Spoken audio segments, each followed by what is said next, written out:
You've probably noticed that both ice trees look very similar. If I look at the bushes point cloud, we're using an emit, randomizing the size, setting our instance geometry and indexing into the group, and filtering by a weight map. If we look at the tree point cloud, it's got a little bit more to it, but it's still using a random size, instance shape, filtered weight map, and the only difference really being that the XZ axes are randomized.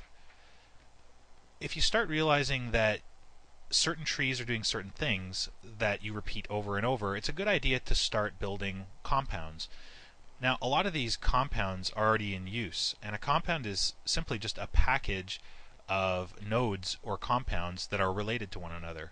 For example, in the randomized values by range compound, if I edit it, we look inside of it, all of these nodes are used to build the randomize effect, much like if I jump into the emit from surface compound, all of the nodes within it are used to build the emit from surface effect, and some of those are compounds themselves. So it's kind of a way of organizing and nesting and maintaining efficiency through building your ice trees. If we want to turn this into a compound, there are a few things we need to be aware of before we actually compound it. First, if you ever refer to an object by name, in this case an emitter object, and it corresponds to an actual scene object of that name, you might want to think twice about using it in a compound. And the reason is because the compound will always look for this object, and if it doesn't find it, which it generally won't unless you've got the same name, you'll throw an error and the compound won't work. Usually what you would do is just exclude this from the compound. What you can also do is, if you right click, you can replace the object name with self. So if you were accessing an attribute, if you were getting an attribute that was on the object containing the ice tree, well, in this case you could refer to whatever that object was named as self. And in this case that doesn't work for us. Our point cloud is holding an ice tree and we're getting another object as our emitter. So I'm going to leave this one out of the compound. Everything else though, randomizing, if we look at it, if I examine it, anything that I'm doing is referring to self. So if I go and look a little bit deeper into filter by weight map, even filter by weight map is looking at, filter by weight map isn't really looking where I need it to either. So this one I'm going to need to reference. I'm going to need to actually pick a weight map, because if we look, it's actually picking that weight map off of the emitter object's surface. So again, I would have to maybe make a reference to a specific weight map in here, and of course there are a number of ways we can plug into that. So everything else looks to be pretty good, and I will begin the process by right-clicking on the ice tree and inserting an execute node.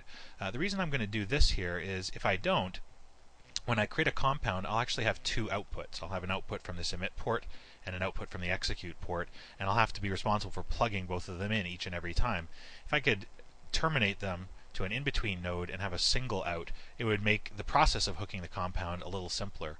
And it's very easy to do that. Any ports you can combine by right-clicking and inserting an execute node between the two ports and the ice tree.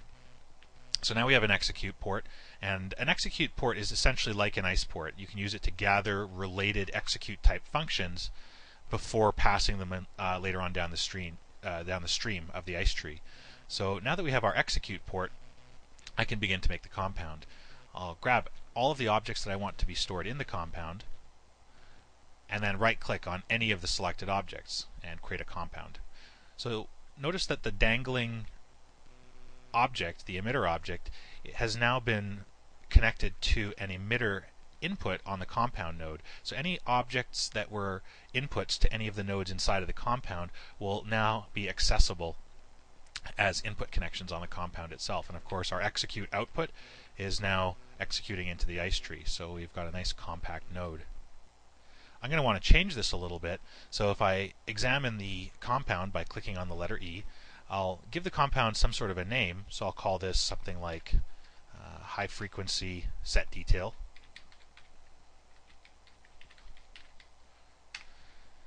And maybe I'll put it in a category of tools. Let's see, I've got probably a helpers tool, deformers, rigs. Maybe I'll just put it in my ice folder for now. So I'll put it in ice. And at this point, if I close the compound, I have a compound name, but if I double click on it, I don't really have access to anything. So the next part of building compounds is in exposing inputs that you want the user or the artist to interact with. If I examine the compound, on the left side, I'm actually inside of the compound editing tool right now. So again, I can use my ice hide show preset menu to add tools to the compound or add functionality to the compound. So the only exposed input is my emitter object, and I might want to allow the artist to access the size, and of course my size being driven by my randomize function, min-max, I'd want to have the artist expose these values to make the tree a little bit taller or smaller and distribute that randomness. So I can actually use the expose input widget and drag and drop it to the min value and the max value. And if these don't really make sense to the artist, as this could mean anything, you can just double click on the description. It's kind of like a proxy parameter with parameter sets in XSI, and you can rename it whatever you want. So it's a proxy parameter value that's cloned essentially to the randomized value by range. So I'm going to call this min tree size.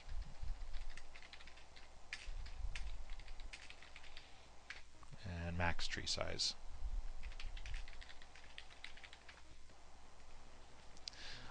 I'm also going to want to be able to change the random index into the value. So if I have more than 3 or 4 objects, I'd want to be able to access these as well.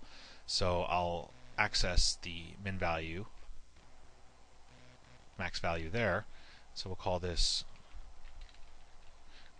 maybe the minimum instance index and max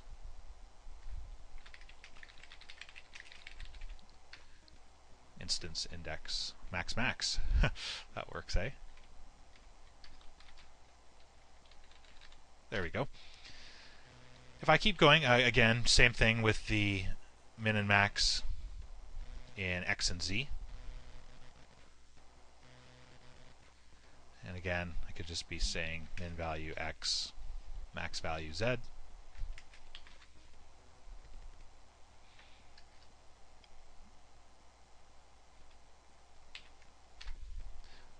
Actually, I've got this backwards. This is now Z. The first 2 are for the X value, and the second 2 are for the Z value. So it's nice to be able to just choose what you need people to control. Maybe we can even use this Y scale in here. So we'll call this maybe like a height. It's kind of like a height amplifier.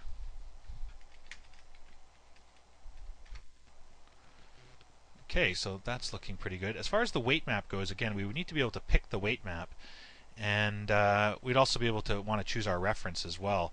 You notice our reference is here in the Explorer, so I'll make sure I reference that object. So we'll call this the instance object.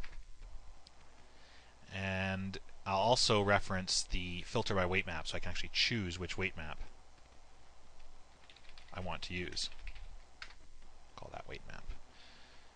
Okay, maybe we can even invert the weight map. Sometimes we do want the ability to have the invert option.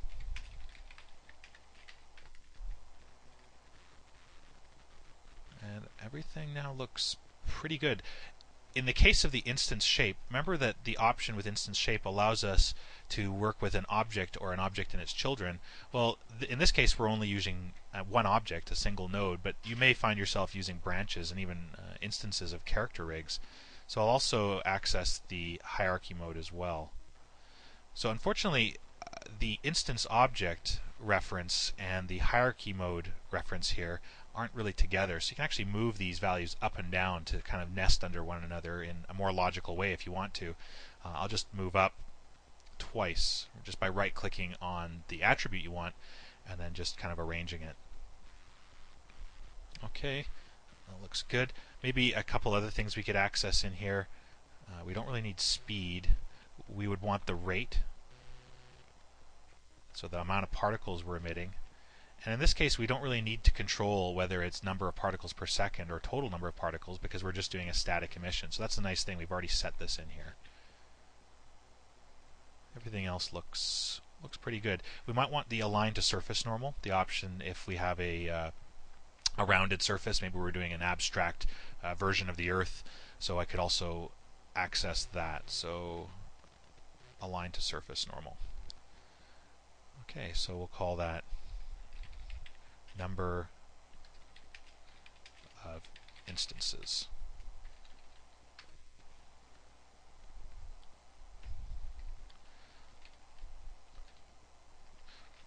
We'll call this one align to normal. And I think we're looking pretty good. If I close this down now, I have my compound, and if I double click on it, I have access to all of the values. So I can go in and pick the objects I want. I can control object and children. Everything's been instanced or proxied into this one little compound now. So very handy.